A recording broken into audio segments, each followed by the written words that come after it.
We last saw Asta manage to land a blow on Veto, who inspects his wound and realizes he cannot heal his injuries, as his healing magic is being negated by Asta's Demon Dweller sword. Finral and Vanessa's masterful manipulation of Asta throughout the air proves to be a difficult hurdle for Veto, who seemingly cannot keep up. Although Asta manages to inflict another wound, it is too shallow and the pair realize that they must bring him closer to do any real damage. Meanwhile, Ghosh and Gray have yet to recover their magic. Meanwhile, Charmy prepares a meal and tells them to eat. As the Black Bulls facing Veto continue their assault, Veto has gotten used to their attack patterns and manages to scratch Asta. Yami warns them that the same attack won't work anymore, they all must surpass their limits here and now, and after hearing their captain's words they reply with a resounding yes sir. Vanessa and Finral amp up their magic casting and they both reflect on how far they've come. Vanessa was once trapped in a cage by the Queen of Witches, and although she resigned herself to her fate, she realizes that all along she just lacked courage, the same courage Asta is showing her now. She yells at Asta, telling him she's about to go even faster. We then discover that Finral was the firstborn son of the illustrious Vaude family, a clan of spatial magic users. However, due to his poor magical ability, his father favored his younger brother called Langris, who was his better. Ostracized by his own family, Finral ran away to join the Black Bulls. Lacking confidence in his own abilities, Yami reminds him that he has his own way of fighting, and Finral yells at Asta to trust him as he quickens his pace. Despite their bravado, both Veto and the Black Bulls know they are approaching the limits of their magical output. As Veto tries to strike back, he is hit by a reflect ray as Ghosh, Gray, and Charmy have come to their rescue. Ghosh uses a volley of reflect rays to kick up dirt, Charmy summons her giant sheep, and Gray summons several clones of Asta, all to distract Veto. Veto grows irritated at their resistance, but Asta bursts through a portal, stabbing Veto. Asta's strike finds its mark and they think they've won, but Veto reveals this was all part of his plan. He proceeds to crush Asta, breaking one of his arms in the process. The Black Bulls look on in horror as their greatest chance at beating Veto falls to his knees. Veto laughs and tells them to despair, but Asta remains defiant. The Black Bulls are galvanized by his display of courage and they regain their fighting spirit.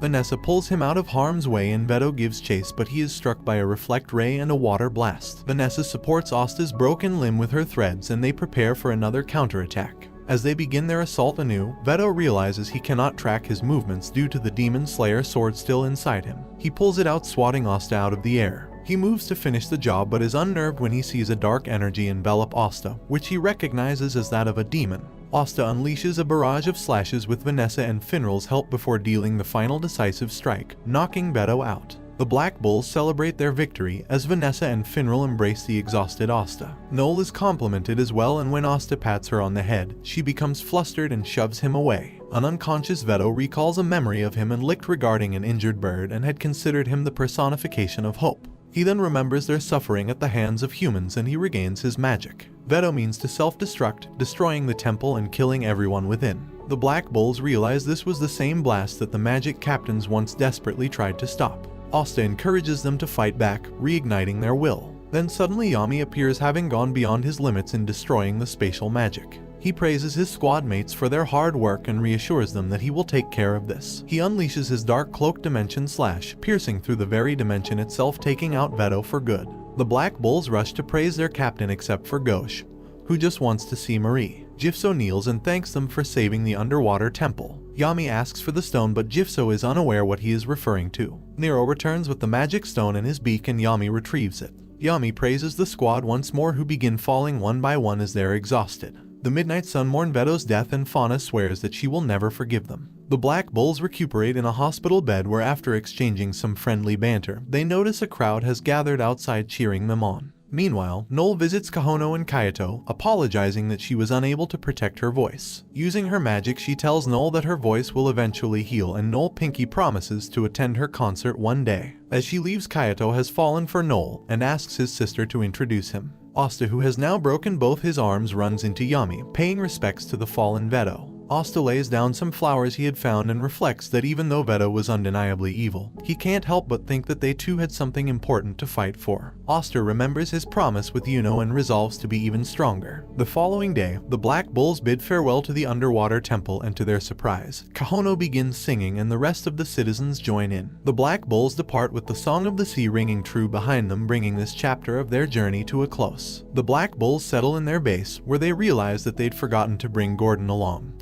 who is sulking at being left behind. Yami brings Finral, Asta, and Charmy, who has 4 of the Midnight Sun prisoners, to report to Julius. As they leave, Asta remarks that a stone Nero found at Saucy Village is similar to a magic stone. They teleport near the castle while Finral to stay behind in town. Julius is impressed with their work and informs them that he has sent Veto to be autopsied, while the other prisoners will soon be interrogated. While Julius praises Charmy for her powerful restraining magic, Yami hands over the magic stone. Suddenly, Marx communicates that Chiton, a city on the border with the Diamond Kingdom, is under attack. Troubled by this news, Julius notices that this is no ordinary border skirmish. The attack is being led by Lagus, Brox, and Yegos, 3 of the 8 Shining Generals, the equivalent of the Clover Kingdom's magic captains. The generals remark that Chiton is in a strategic location and capturing it will prove to be advantageous in the future. Ragus uses his lightning magic and disables the city's magic barrier, and Brox mounts his clay boar, smashing through the walls, and chaos erupts in the city as the defenders are slain in droves. Although the situation is dire, the Golden Dawn arrives with Vangeance himself making an appearance. Brox is amused that they would only send a single squad to defend the city, but Yuno blows him away. Sylph remarks that Yuno will never make friends if he never smiles. Julius has no reinforcements to spare and Yami volunteers to go. Although he denies Asta's request to join on account of his injuries, Charmy says he will keep an eye on him, but in truth, she just wants to see Yuno. They go off in search of Finral, who is still flirting with girls. Vangeance tells Langris that they will make the Diamond Kingdom regret ever attacking their country. Yami interrupts Finral while he tries to flirt with girls and strong-arms him into creating a portal to Chiton.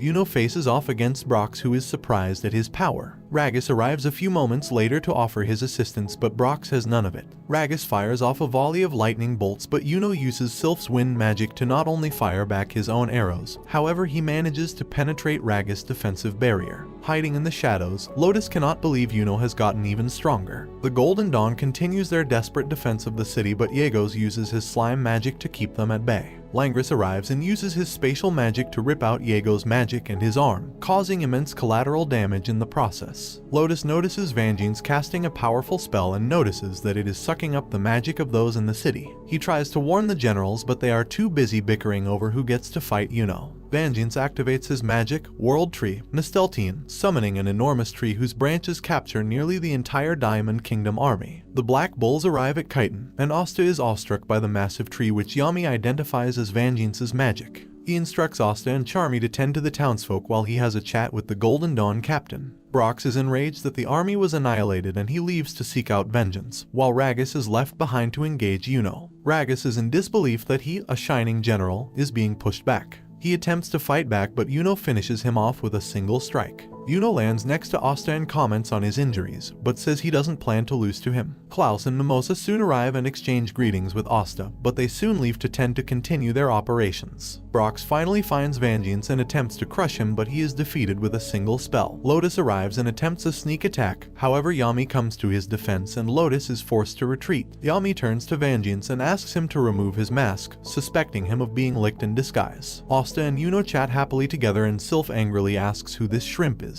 Yuno replies that they used to live, sleep, and bathe together. Charmy appears and gives Yuno a snack which attracts the ire of Sylph. The two begin fighting over Yuno's affections and Charmy chases Sylph around. Finral teleports next to them and introduced to Yuno. Langris then arrives, mockingly calling out to his younger brother. He begins insulting the Black Bulls themselves, but Finral does not take kindly to having his friends insulted. Langris is suddenly attacked by a slime from Yegos who survived. However, this time, Yegos has littered his slime body with civilians, preventing Langris from using his spatial magic. However, Langris decides to use his magic anyway, writing off the civilians as unfortunate sacrifices. Asta protests and says that they will handle it themselves, but Langris laughs at Asta and wonders what he can do in his condition. Asta calls for his squad mates' assistance, bouncing off of Charmy's sheep and using Finral's portals to close the gap against Yegos. He emerges from the portal with the Demon Slayer sword firmly in his teeth and defeats the general. Meanwhile, Yami asks Vangeance to take off his mask, noting that his Kai, frame, and voice are all too similar to Licht's. Vangeance obliges and removes his mask, revealing horrific scars on his face which he says he was born with. He explains that he was the bastard son of a noble and was adopted by another family. He grew up scorned for his appearance, however Julius judged him not by his scars, but by the strength of his magic.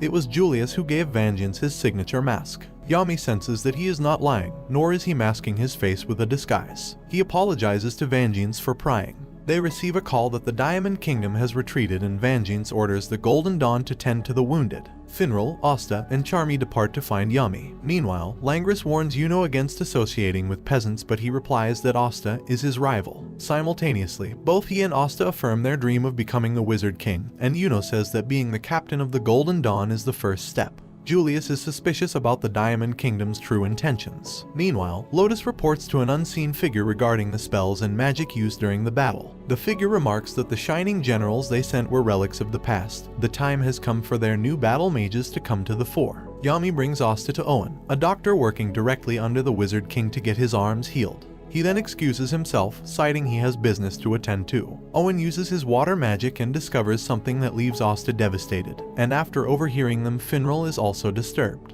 Asta returns to Finral just as Yami arrives with a large sack. They return to the Black Bull's base, where Yami reveals that because of their recent successes, they have finally gotten out of their star deficit. He throws an elaborate feast in celebration, much to the delight of the squad. After much merrymaking, Asta excuses himself, which worries everyone as he never gets tired. Finral calls the attention of the bulls and breaks the terrible news. Asta's arms are affected by an ancient curse and they are impossible to heal, therefore Asta will never swing his sword again. This leaves them distraught and they lament Asta's cruel fate. He had overcome his lack of magic through sheer hard work, but his arms were robbed from him. They follow Asta to a cliffside where they see him sitting on a rock. He suddenly jumps up and loudly declares he will not give up, and the Black Bulls are moved by his determination. The next morning, Asta finds that the base is empty save for Yami. He notices Finral and Noel chatting outside and overhear that the members have all gone out of their way to try and find a cure for Asta's arms. Magna and Luck delve into a dungeon, Gauche and Gordon scour the royal library for clues, and Charmy and Gray search the jungles for ingredients. They remark that they want to do everything they can for Asta, who they commend for always being the first on the scene. Asta walks out of the base and is brought to tears. Despite not being blessed with magic, he was blessed with great friends. Meanwhile, Noel and Finral note Vanessa's absence, having left much earlier than the rest. The two step into a magic portal to visit a strange man in shack. Noel and Finral visit Fanzel Kruger, a man who had mentored Asta in the past. 5 months ago, right after Asta receives his grimoire, he meets the naked Fanzel after saving him from a rampaging boar. Fanzel thanks him for his help and for the food. As thanks, he invites him to his house. After they settle in, Asta asks what Fanzel is doing out in the forest alone, and he replies that he is waiting for a certain someone. When he learns that Asta is training, he invites him to stay at his house for the duration. Fanzel begins training Asta in swordplay, revealing that his wind magic also takes the form of a sword. The training proceeds well, and Fanzel remarks that out of all his students in the past, Asta could probably be in the top 2. One day, a woman named Mariella arrives, one of Fanzel's old students. He explains she is helping him search for his fiancée, Domina. He reveals that they were once part of the Diamond Army, but fed up with their cruel ways, they deserted. After being hunted by assassins, they were separated.